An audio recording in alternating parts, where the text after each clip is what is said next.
Good evening, everyone. We are here live tonight. Tonight, I have a very special guest here. His name is John-Micheal Lander. And so some of you might be familiar with him, especially if you follow any kind of sports at all in the Olympic realm back in the day. And that's not exactly why we're here tonight. So before we share all of that great information, let's see who's popping up here live. And please share with us where you're from. I'm broadcasting from Kyle, Texas. And John, where are you broadcasting from tonight? Kettering, Ohio. Excellent. So we've got ourselves kind of spread from the south up to kind of the east area over there. So we want everyone to pop on in here. Please share where you're from, because tonight the impact is going to be big. So I'm giving you all a warning sign right now. The conversation we're going to have is direct, it's blunt, it's big, and it's things that we like to keep tucked away and underneath and in the dark. If you can see what's scrolling on beneath us, it's a big deal. Males can't be sexually abused. We're going to have this frank conversation of hope with John-Micheal to see if we can shine a light on all of this. I mean, there it is. His stuff is right there, a silent athlete, and we're really going to go for it. So those of you out there who are brave enough to take this on and be willing to have these hard conversations, because this is impacting our lives, our children's lives, the world, family, everyone. And so it's time to shine that light, be that beacon of light, shine it out there, and just hit it. So it looks like we've got a lot of people here who are ready. So we're gonna get started.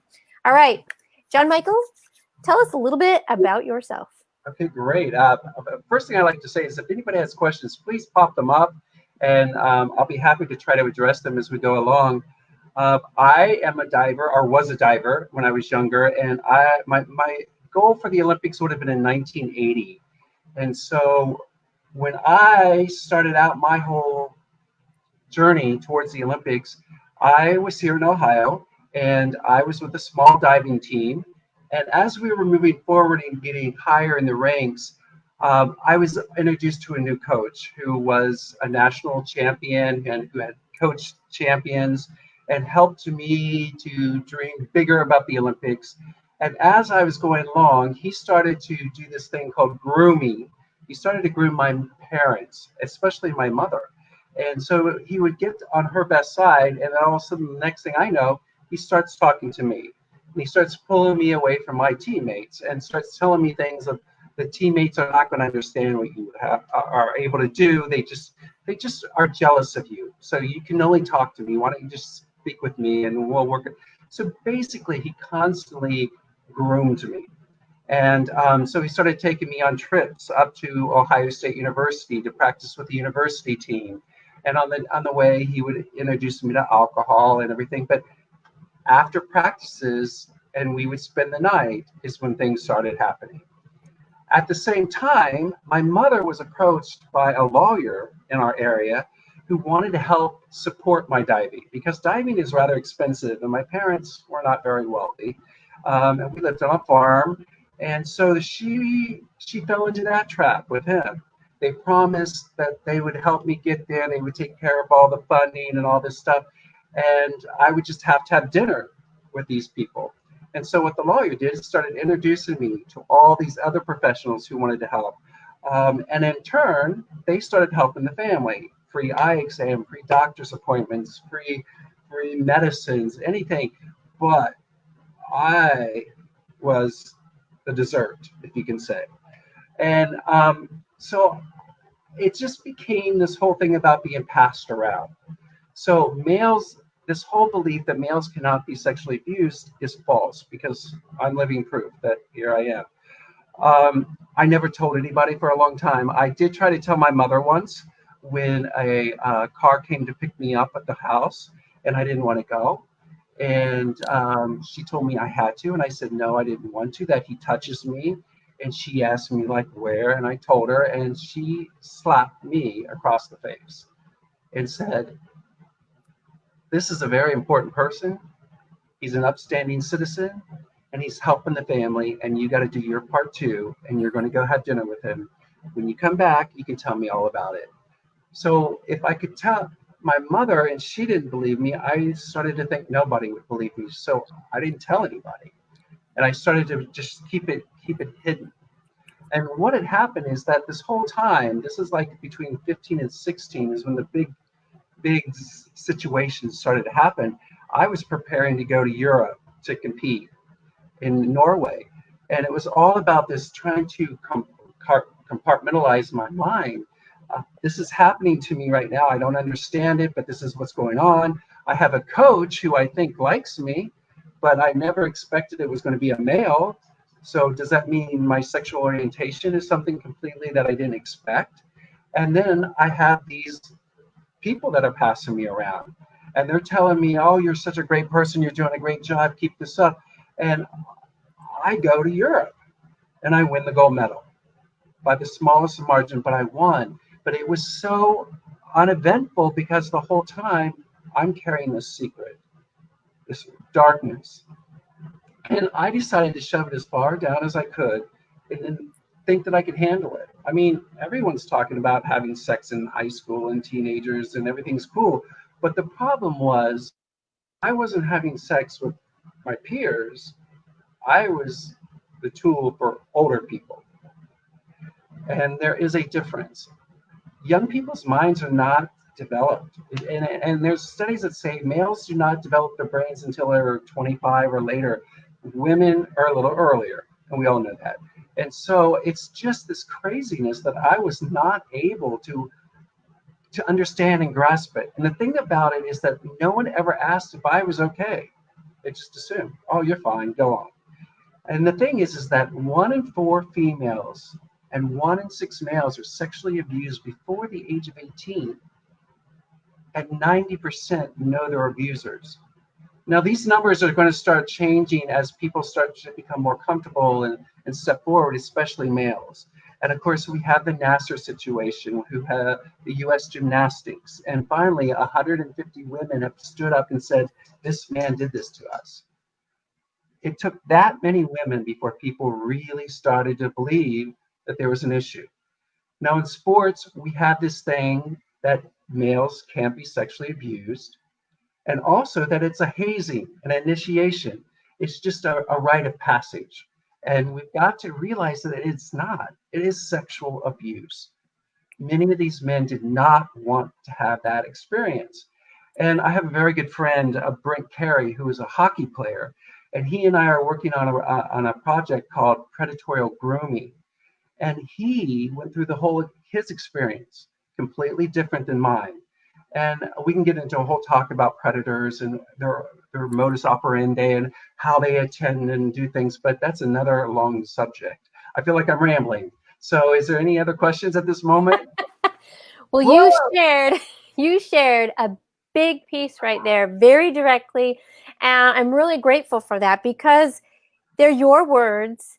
I know that you understand the story and you've come through so much growth and healing to be able to say it, where we can hear it, we can understand it, and we can now really be on the watch for things.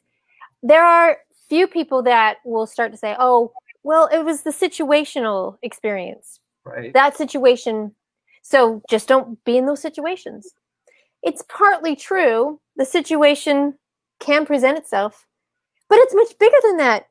The act is wrong, period, no matter what situation it's in.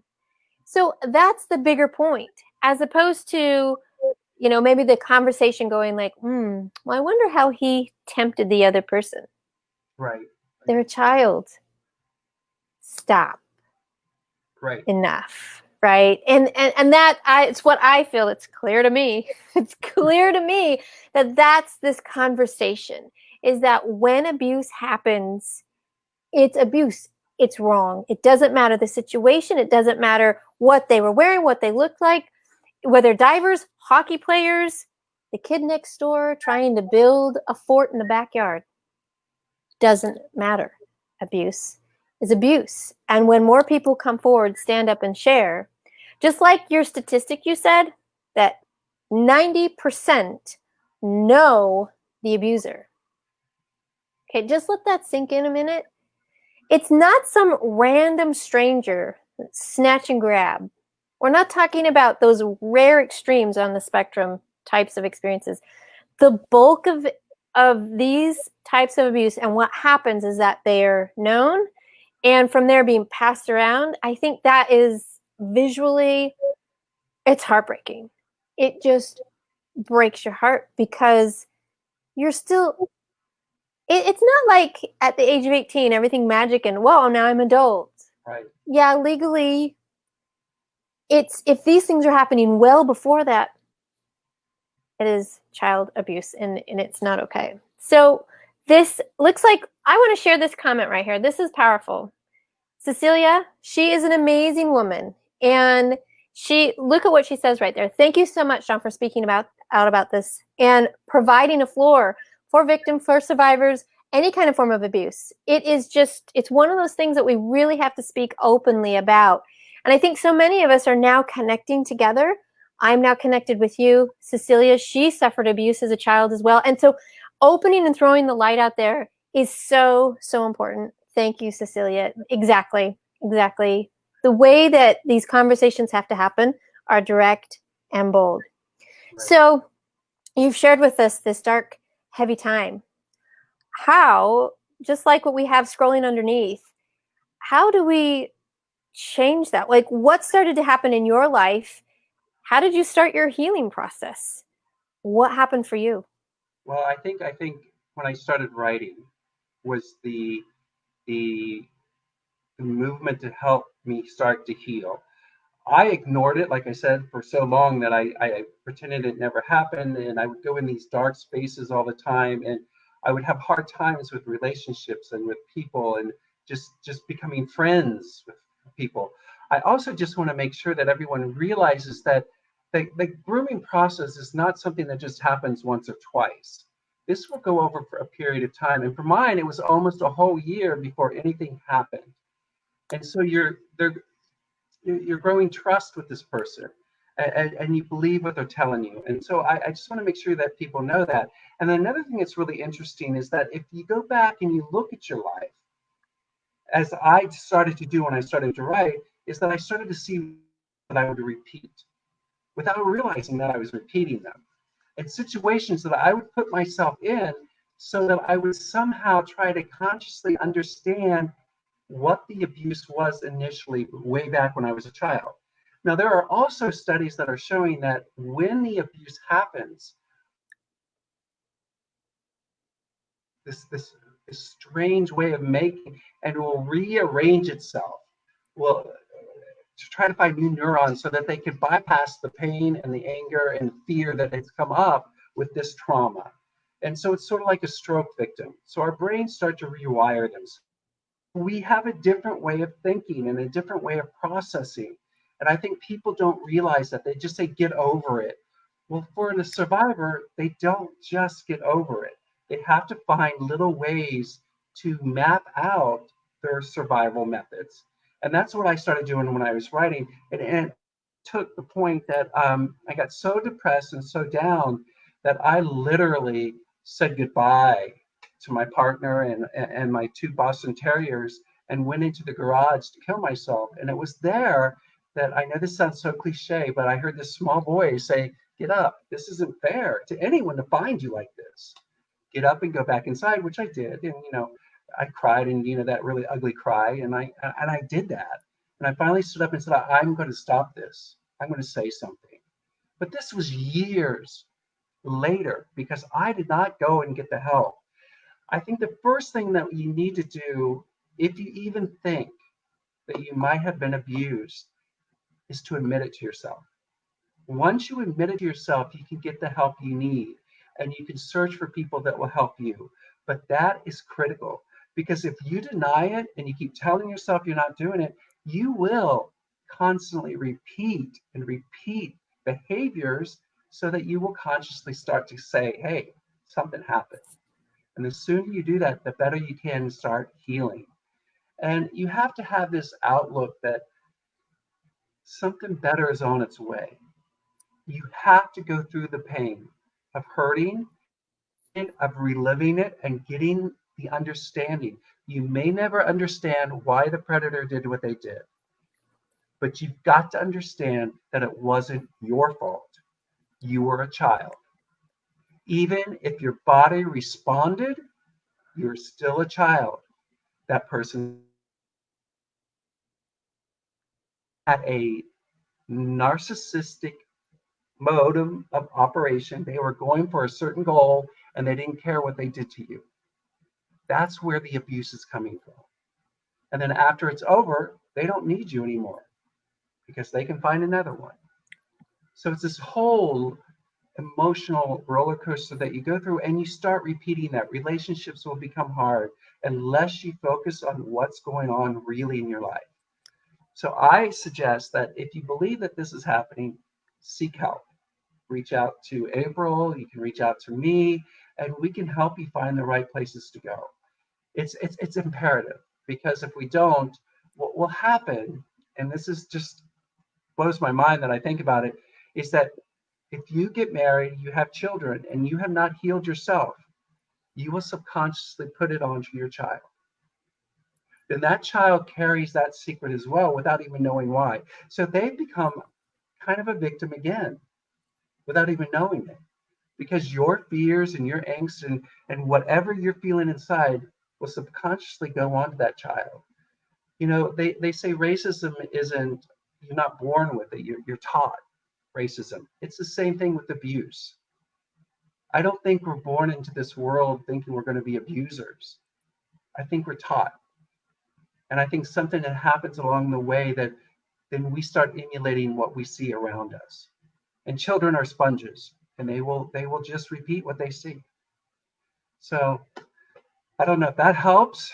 I know of a great person you could talk to if you need help. His name is Merle Yost, Merle, Yost.com. And he's willing to help. He's helping me right now. He's taking me through steps to regain the childhood that I lost, bringing back the separated children that are a part of me. Because once an abuse happens, you split off. Your body has to survive. We would probably, I hate to say it, but commit suicide at the time, which many, many, many young teens do. It is so unfortunate that that happens because the lack of understanding. And when you have some, like, a mind that's not fully developed, and you might not have a support system around you, and like you, when you finally tell someone and they don't believe it, well, you're lost. And so yes, your body does split things into different compartments to be able to survive. I would say that so many of us that have been through traumatic experiences like this, like abuse, through the grooming, through anything that's happened, we split to survive. And I know for myself, in that splitting, what I was doing was actually diminishing my light. Yep. I had light inside of me, and there were moments where I was connected and I was like, yes, this is that feeling I want. But the situation hadn't changed because I hadn't healed. I hadn't even sought to know how to heal. And then when I got the conscious awareness of how to heal, there was no time, and there was no money for counseling. So then what was I going to do? So I searched for everything that I could, and I read, and I'm a woman of faith, so I went in that direction, and I felt the support and the understanding. And the point is, when we find a way to start in the healing process, I love what you said, is that it started with writing.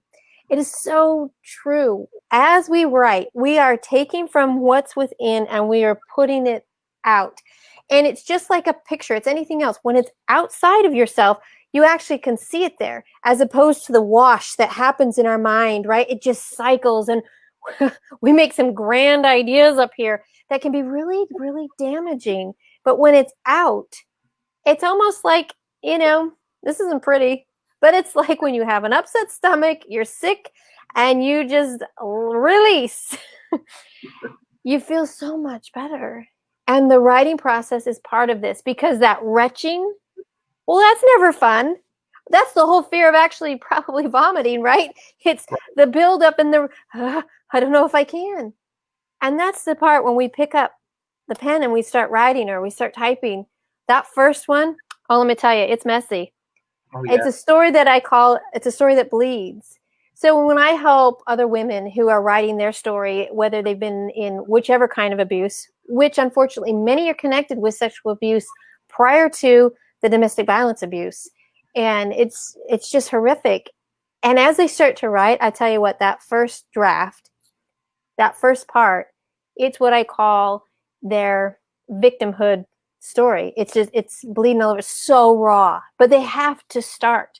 And I keep encouraging it, encouraging it. And once they see that, read it, they themselves start to edit. They start to see, I don't really feel that way anymore.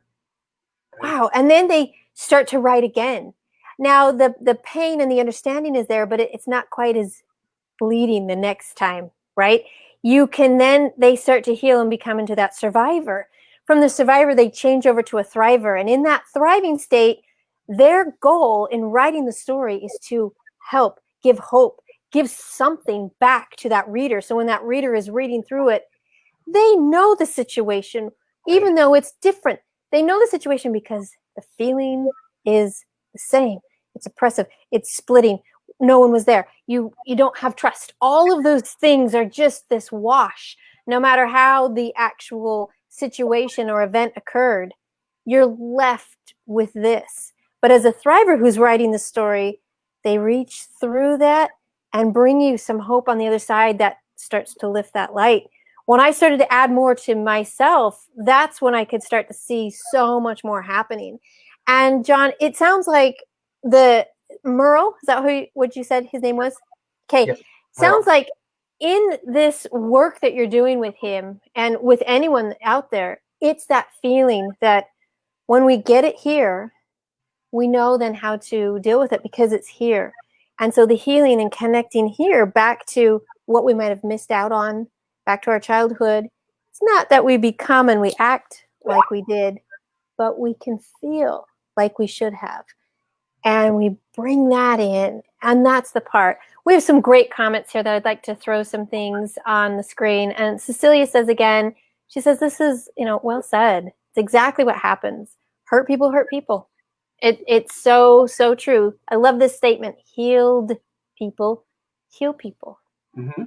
It's so true that Lori says, talking about the bodily resemblance. I mean, it just, the responsibility, it's so important for people to understand this as well. It gives purpose to all of the wounds that we go through. I can't agree more. It's just amazing. So while we're here tonight having this tough conversation, John started it. He said he started writing.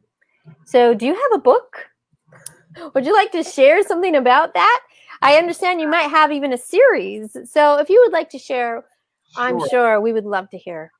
Thank you. Thank you for asking about that. It's one of my passions, and the series is called Surface Series, and the first book is called Surface Tension, and it's the set in the time that when I was 15 to go to Norway, and all the things that happened.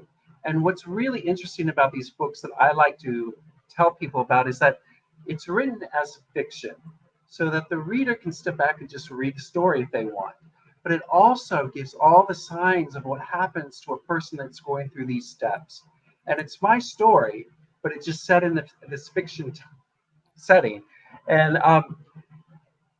a lot of therapy people are starting to look at the book for their students to look at, so that they could tear it apart and be able to go understand.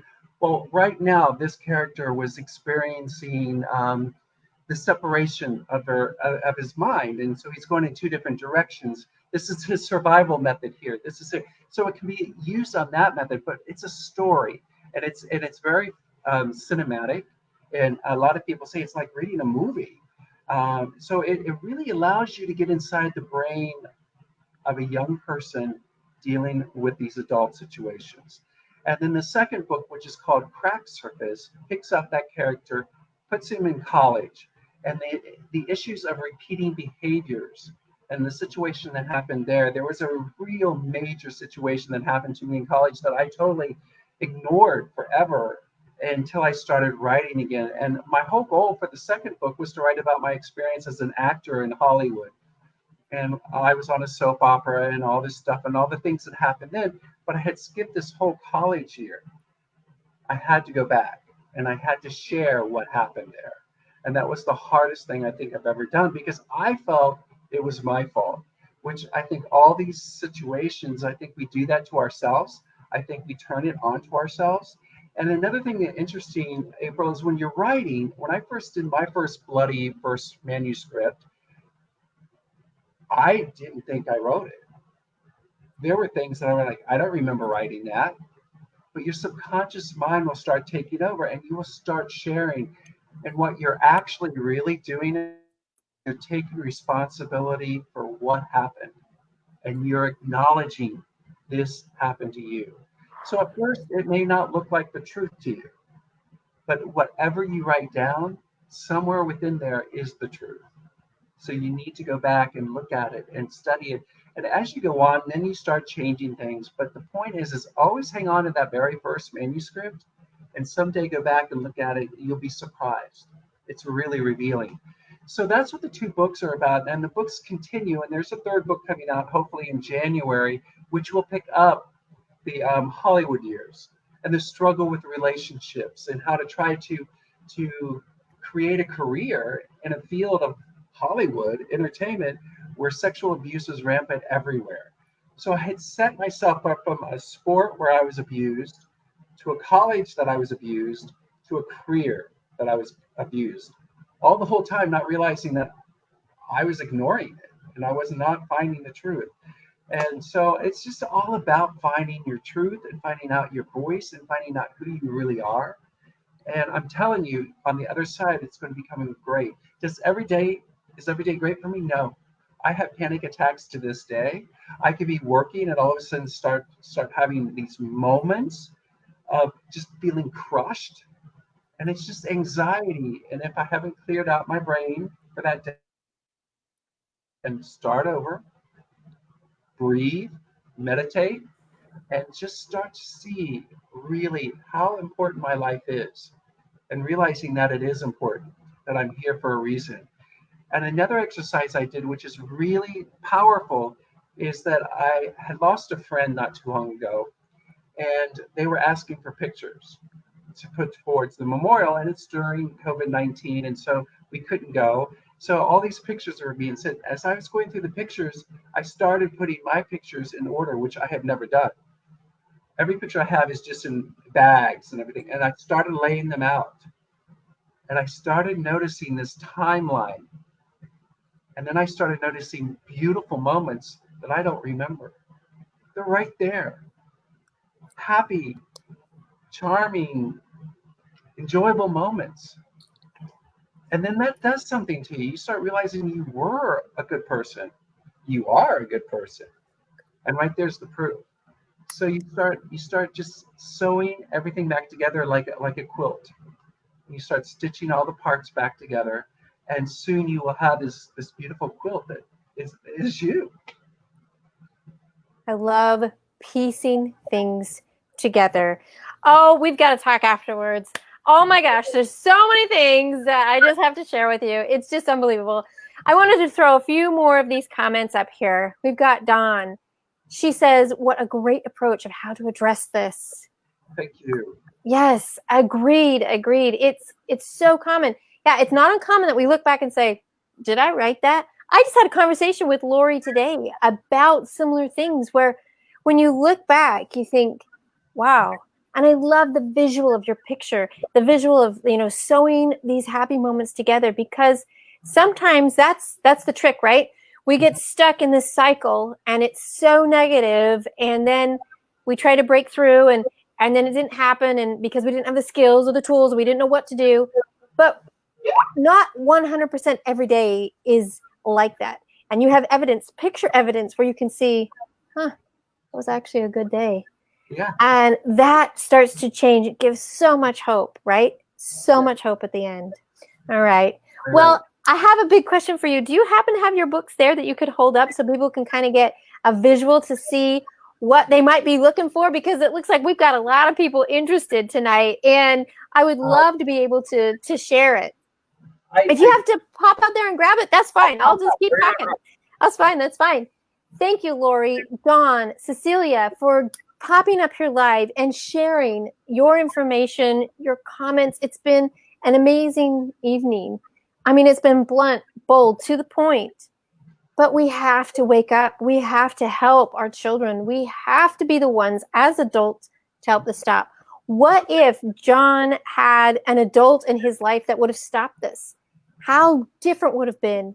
If we're aware and we know and understand what these grooming signs are, we could be the one to interrupt this, to possibly put a stop to this, to possibly save the life of a child. And it's truly a life. Yeah, they might be living and breathing, but in separation and in so much trauma and pain and crackness, like, how do we bring them back to wholeness? So it's really important that if we can understand and be the ones to help and interrupt these pieces and help them to find the healing before it goes down too long, too far. That's amazing. Looks like John's back. Looks like he probably has something in his hand. I do. And you triggered something I wanted to share with you is if you are someone who is dealing with a person who is a survivor, the best thing you could do is listen. Because there are going to be times that this person's not able to put words in what they're feeling, and that gets them very, very frustrated. But if you're patient and you just let them get through what they need to get through, you will be able to learn more and help them out further.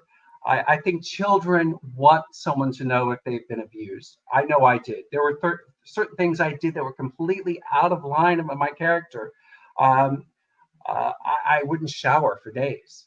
That was not like me. I was like a clean freak. If I got dirt on my hands, I used to go in and shower. But things like that. And I would drop this very uncharacteristic of me is I would drop the F-bomb every once in a while out of nowhere just to get someone's attention to try to ask, is everything okay? So I think you need just, if you have children, make sure you just pay attention and just watch, be the observer and see what's going on because they will let you know. And sometimes they will study you to see if it's a good time to talk. And they may not say anything. They just may sit there watching you, but they're really wanting to share something with you. So here's beautiful. Thank you. You're welcome. Here's the first book. This is called Surface Tension. This is when I was diving. This is a lot about what happened and all the things. And it's kind of started the whole process. And this is the new one that just came out in August 1st. It's called Crack Surface. This is what I was talking about, where I started to show repeating behaviors that I used to do when I was in college. And the thing about this book is also stresses is the anxiety that causes us to make ourselves sick because we're not dealing with the situation. And I had this illness that none of the doctors were able to diagnose. So they would start to come up with all these crazy ideas. So really, it's just, you need help and you need to speak up and you first need to acknowledge that it happened, then you can get the help you need. Agreed. We can get those help we need. It looks like we've got so many more people jumping on here. Cecilia says again, sincere thanks. You smash the cycle so it will not continue. Open the hearts, open the minds, facilitate healing. Yes, agreed. Lori says, thank you so much for this insight. Thank you, everybody. This has been a wonderful evening. And please contact John-Micheal if you have any kinds of questions. If you know of a situation and feel like these books could be of a help and a support, if you feel like counselors that might want to read something so that they can, be even more helpful in whatever it is, the more we speak up, the more we stop, the more we protect the children, think about our future. I mean, the world will start to heal. If we're so busy and we can't even, help sit down and listen, wow, it'll just continue to repeat because we're not paying attention. So I know for myself, and I think this comes from many of us who were abused, we have a little heightened antenna of that's not looking, maybe we're just going to go say something over there and wonder how they're doing. You just have this observation, and this, I think, is a responsibility that we all have, is to watch and to see, to kick those predators out. It's very true. Thank you so much. If anyone has any more questions, please get a hold of John-Micheal. He's got down here as this scrolls along, it's at the very end, and athletessilence.com. Please go there, message him at any time. And John, would you like to offer the last bit of advice tonight? Be kind to yourself. Again, it is not your fault. You were a child, or even if you're not a child, if you're in a domestic violence situation, it is not your fault. No one should ever hurt you, abuse you, or take advantage of you.